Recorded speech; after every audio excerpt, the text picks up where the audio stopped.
মিজানুর রহমান আজহারীর মাহফিলে যতগুলি ক্যামেরার মিডিয়া হয় এত শ্রোতাও হয় না ওদের, কথা কন, ওদের সামনে অত শ্রোতাও হয় না, এই জন্য ওদের মাথা খারাপ, উল্টো পাল্টা ফতুয়া দেওয়া শুরু করছে। আর একদিনকে একজন ফতুয়া দিছে যে মিজানুর রহমান আজহারী, তোমাকে আমি সুন্দর একটা পরামর্শ দেই যে আপনার জামাত ইসলামের খপ্পরে পড়ো না, মাওলানা দিলওয়ার হোসেন সাইদির মতো। উনি সুন্দর পরিবেশন করে কি সুন্দর দিতেছে, কি সুন্দর ফতুয়া দিয়ে দিল, কিন্তু ওনার মনে নাই আল্লাহ বলছে সে তোমার জান আর মালের বিনিময়ে, ইন্নাল্লাহ হাসতারা মিনাল মুমিনিনা আনফুসাহুম ওয়া আমওয়ালাহুম বিআন্না লাহুমুল জান্নাহ। আল্লাহ বলেছে তোমাদের জান আর মালের বিনিময়ে আমার জান্নাতটা ক্রয় করে না। সুবহানাল্লাহ। উনি মিজানুর রহমান আজহারীকে উদাহরণ দিচ্ছে, উনি হলো গোলাল উমার খালক, যখন ওই দল ক্ষমতা ছিল তখন ওই বেললে তেল মাখাইছি, কথা কয় না। আর এখন দেখতেছে আর এক দল ক্ষমতা আসবে, সেই দলে তেল মাহাইনা শুরু করছে, তেল মাহাইনা বন্ধ দিয়ে তকসিনি। মিজানুর রহমান আজহারীর আবার বিদ্যালয়ে বলতেছে তোমার এলেম কতটুকু আছে, তোর সাইতে তোর বাপে পড়ানোর যোগ্যতা তোর আছে, আবার এলেম নাই তার না। বা তোদের জালসায় অত যে ক্যামেরা হয় তার জালসায় অত তো শ্রোতাই হয় না তোর জালসায়, তোর তো মাথা খারাপ হবে। এলার ঠান্ডা মাথার ইসলামের শত্রু, কতক্ষণ। এটা হলো নাম ধরে বলতে চাই না, হাবিবুর রহমান কুয়াকাটার ভাই লেজমা নাকি মেজমা রহমান, সেই কথা বলছে, পরামর্শ দিছে সাইদি ওর সাথে কম বোঝে, ও ভুল করছে, ও সঠিক পথে রয়েছে, এ থাক তুই সঠিক পথে থাক, কি আমাদের ময়দানে তোরাও যাস আমিও যাবো, কথা কন। তাহলে কোরআনের দিন প্রতিষ্ঠিত করবার জন্য ওই জামানার মধ্যে এমন একটা সময় গেছে 16 বছরের মধ্যে যে আলেম ততরা খায় নাই, জরিমানা দেয় নাই, মারি খায় নাই, জেল খাটে নাই, জরিমানা দেয় নাই, ও আলেমের জাতি নিয়ে কোথাও কয় না। আল্লাহর নবী এই কোরআনকে প্রতিষ্ঠিত করবার জন্য 3 বছর 3 মাস 13 দিন জেল খাটছে। আমার নবী চুলায় আপনার 3 মাস পর্যন্ত চুলায় আগুন ধরে নাই। বাহ, নবীর সাথে তুমি বড় মাওলানা হয়ে গেছ, তুমি উপদেশ দিবার লেগেছ, তোমার উপদেশ দিতে হবে না। বাংলাদেশে আমাদের আলেম ওলামা কম নাই, তোমার কাছে উপদেশ দিতে হবে। মাওলানা আপনার মাওলানা সেই কি ওর নাম যে কি না না আমির হামজা তো আছেই, সে হলো বাংলার ভাগ মাথাবাদ্য জনকর। আর সিংহপুরুষ মাওলানা মামুনুল হক, আপনার সাকাত হোসেন রাজি, এরা সব এই পদে এলো। তাদের চাইতেও তুমি বেশি বোঝো, মানে দালালি করা কম করে করো। যেদিন দালালি করতে করতে ধরা খাওয়া যাবে, বাংলাদেশে থাকার জায়গা পাবে না।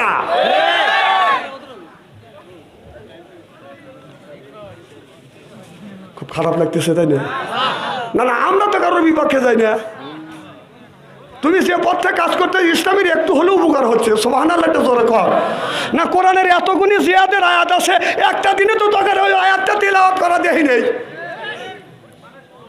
এরা ওয়াজ করে কি তা জানেন, আকাশ দিয়ে আল্লাহর ওলি উড়ে যেতেছে, কও সুবহানাল্লাহ, হেই ওয়াজ তাদের। এইটা কি আল্লাহর কাছে গ্রহণযোগ্য হবে? জোরে কোন হবে? হা হা আমার ভাইয়ের আমার ওদিকে যেতে চাই না। মুসলমান ভাইরা, আল্লাহর হাবিবের প্রিয় উম্মতেরা ভালো করে লক্ষ্য করে শোনো না। আল্লাহর নবী বলেছে যারা ঋণ নিয়ে মারা যাবে, ঋণ নিয়ে যারা 3 পয়সা ঋণ নিয়ে যদি মারা যায়, কিয়ামতের ময়দানে বাজার 700 বছর নামাজের সওয়াব দিতে হবে। কয় পয়সা ঋণ? শোনেন, 3 পয়সা পরিমাণ কেউ যদি ঋণ করে মারা যায়, কিয়ামতের ময়দানে 600-700 বছর নামাজের সওয়াব দিতে হবে। হ্যাঁ, এই যে লক্ষ লক্ষ টাকা ঋণ নিয়ে যে মরে গেছাও, যা যা কবরস্থানে এইরকম করে থাকো, তো ঋণের টাকা দিয়ে দেবে কে? তাই মানুষটা বাজাতে খাইছে, ওই কিনা ওকরা ছাল বাল দিবে।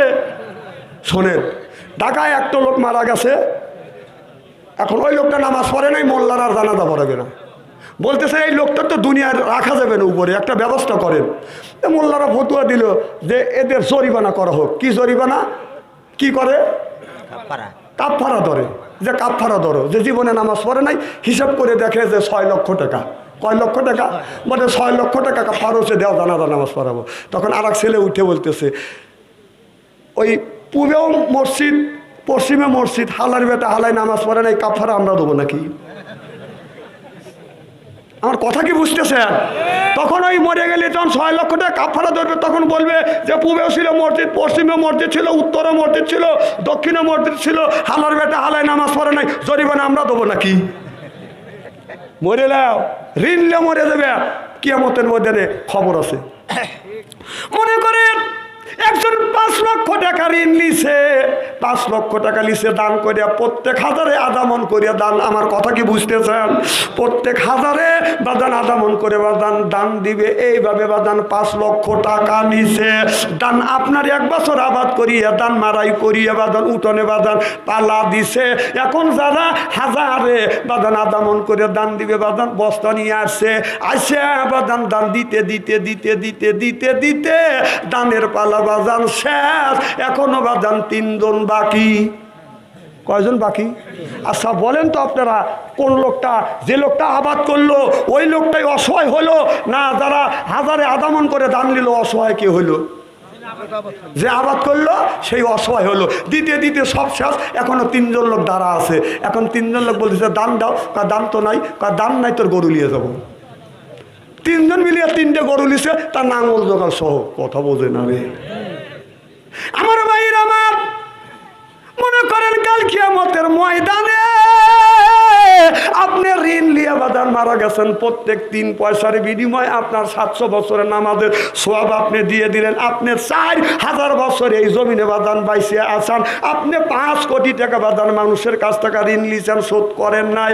আপনার দিতে দিতে নামাজ দিতে দিতে দিতে দিতে এখনো 3 জন দোকানদার বাদান বসে আছে, এটা শোধ হয় নাই। আপনার নামাজগুলি বাদান শেষ হয়ে গেছে। আপনার চাউলের দোকানদার সেও বাদান পাবে, আপনার তেলের দোকানদার সেও পাবে, কাঁচামালের আপনার কাঁচামালের সদাই আনছেন সেও পাবে। তখন কি করবে? ওই মালিকের গুণর বোঝায় আপনার মাথায় কিয়ামতের ময়দানে তুলে দিবে।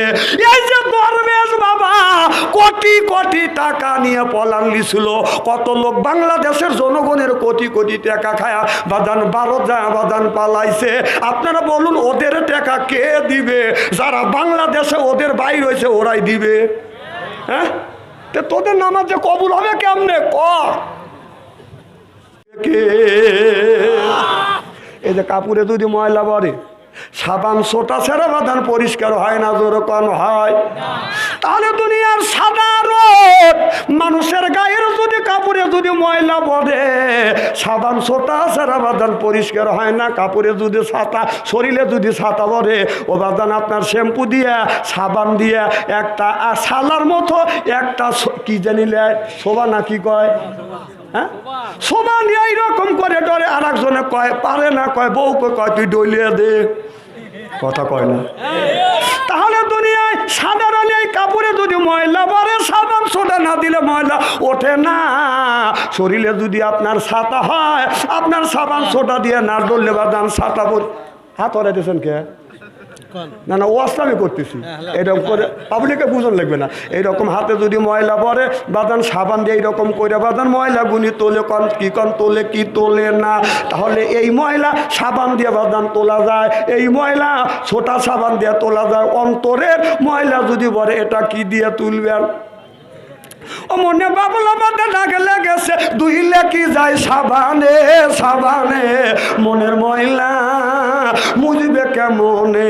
খাজতে যায় না রে ধুলে, স্বভাব যায় না মলে, সুসার গন্ধ যাইবে কি ভাই, শিকার গন্ধ যাইবে কি ভাই, গোলাপ জল দিলে মনের ময়লা বুঝবে কেমনে? নবী বলে কুল্লো সাইল সেকালাতুল কুলুবিহিল জিক্রুল্লাহ।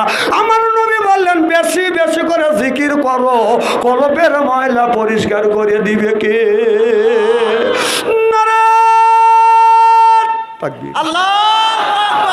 হুলিয়ে দিই নাকি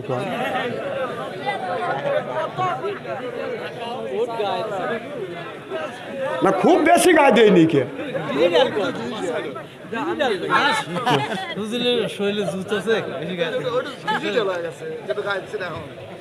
খুব কি খারাপ লাগতেছে না রে? আচ্ছা, এইভাবে যদি ঘন্টাখানে আলোচনা করি, শোনার জন্য রাজি আছেন তো? হাত তুলে দেখান তো, দেখে রাগ করবেন কারা কারা। না না, আপনাদের মন মানসিকতা খুব ভালো আছে। আমি অন্তর থেকে দোয়া করি আল্লাহ যেন জান্নাত জানিয়ে কেমন শিখে রে জোরকন আমি।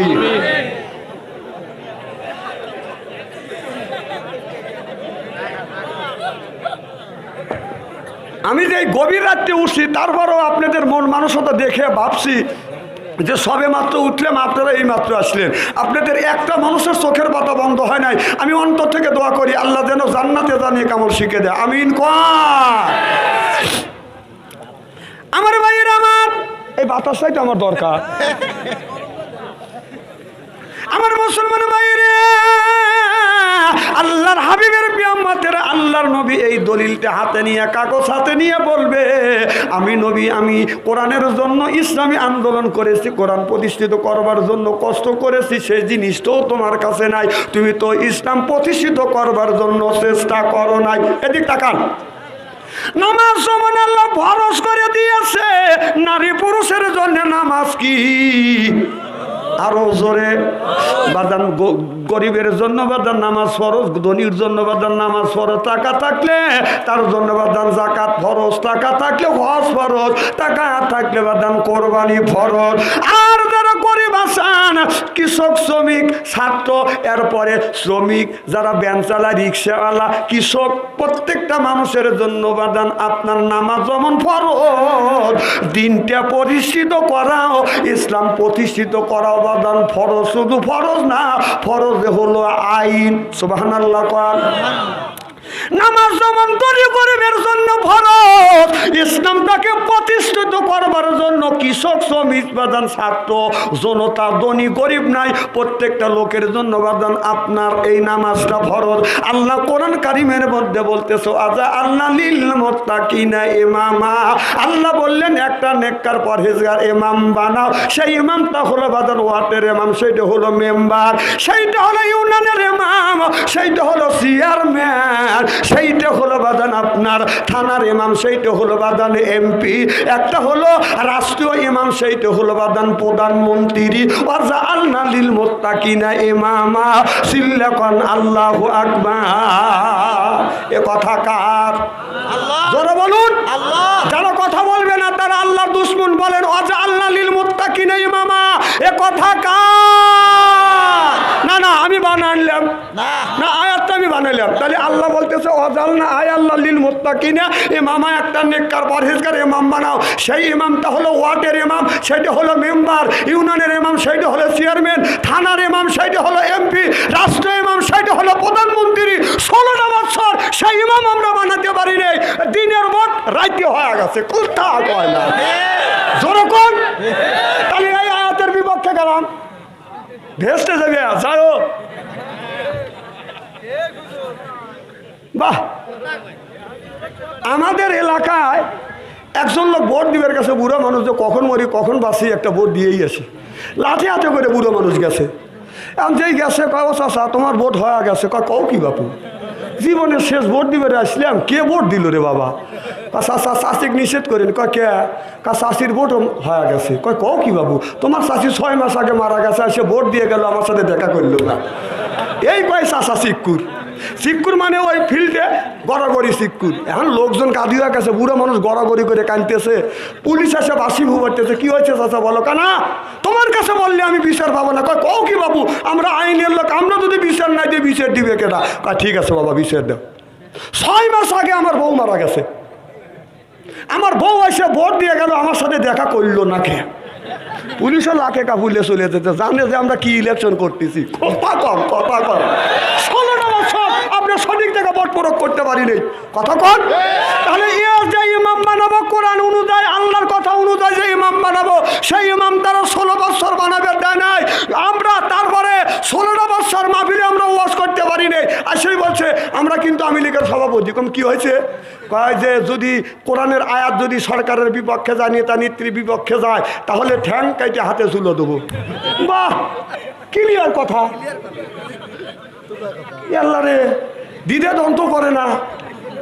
তাহলে বোঝা গেল 16টা বছর যদি এমন অবস্থা করছিল যে আমার পক্ষে যদি কথা হয়, নেতা নেত্রীর পক্ষে যদি কথা হয়, যদি আমার আচারণের পক্ষে যদি কথা হয়, নেতা নেত্রীর পক্ষে যদি কথা হয়, সেটা যদি গীতা মহাভারত দিয়েও যদি বলা হয়, তাও না ঠিক আছে, যে পক্ষে গেছে।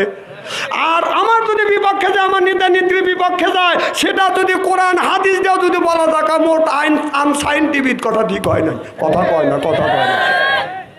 16টা বছর ওয়াজ করবে দেও না, স্টেজে এসে বসি, আল্লাহ বসি 11টার সময় শীতে হালকা কাপড় নিয়ে আসছে, যে গেলি তো কাউ কামবিনি, এসে বসি, আমার বছরে 1.5 ঘন্টা গজল গেছি, কথা কয় না। মানে এত ভয় পাইতেছে এখনই, 1.5 ঘন্টা বসা রাখছি, আল্লাহ থুর থুর করে কাবি বলবার পারি না, কর ওনা ওয়াজ বুক বুক করে উঠতেছে। এখন তো টাকারে দেখি না, না আমি কি তাই বলতেছি নাকি? ডাকাইতে লোকজন আবার বলাও যায় না, খালি করছে খেলা হবে, খেলা হবে, এরে বাবা খালি খেলা হবে, কুঁজে কুঁজে উঠছে। বাঙালি কয়দিন সহ্য করবে? 16টা বছর সহ্য করছে, করে সব বাঙালি আফামা জনতা, সব ছাত্র নাই, বৃদ্ধ নাই, আবাল বনিতা সব একবারে রুখে দাঁড়াচ্ছে। না এ খেলার যদি খালি খেলার কথাই কয়, যদি না খেলি তাহলে তো বলবি না যে দেশে মানুষ নাই কে। তখন যেই রুখে দাঁড়াচ্ছে, এখান থেকে পেলে আর মাঠে নাই, পলাইছে, পলায় দাড়ি কেটে পলাইছে, তাও আমার ধরা পড়ে গেছে টলারে যায়। রে দুঃখ রে। এই যে বিএনপি আর জামাতের উপরে যত নির্যাতন করা হয়েছে, অভিযান করছে, বেশিরভাগ জামাত ইসলামের উপরে, জামাত শিবির উপরে, আলেম ওলামার উপরে যেরকম নির্যাতন নিবারণ চালাইছে, আপনারা বলুন 16 বছরের মধ্যে একটা আলেম ওলামা দাড়ি কাটছে? কাটে নাই।